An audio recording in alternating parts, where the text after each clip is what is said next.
The Aberration of Light. James Bradley was an accomplished astronomer in the early 18th century.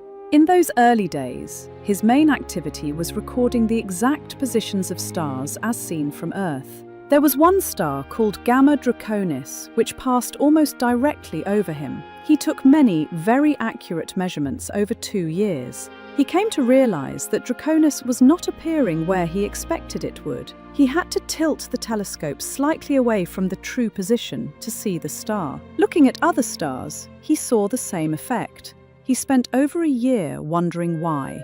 He eliminated atmospheric effects, inaccurate instruments, and other possibilities. He concluded that the reason was that in its orbit around the Sun, the Earth was moving relative to the star.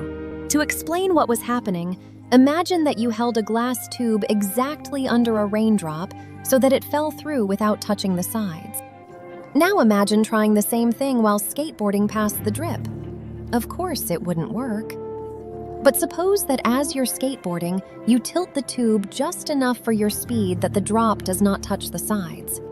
The faster the skateboard moves, the more the tilt must increase to allow the drop to pass through. In exactly the same way, if a telescope is moving relative to a star, the barrel must tilt to allow the photons to pass through and reach the observer's eye.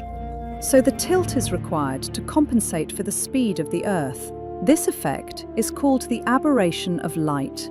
He published his findings in 1729 to great acclaim. From the tilt of the telescope and the Earth's velocity, he was able to calculate the speed of light to an accuracy of 2%. This was the first accurate measurement of the speed of light ever made. For this and other important work, George II appointed Bradley as Astronomer Royal in 1742.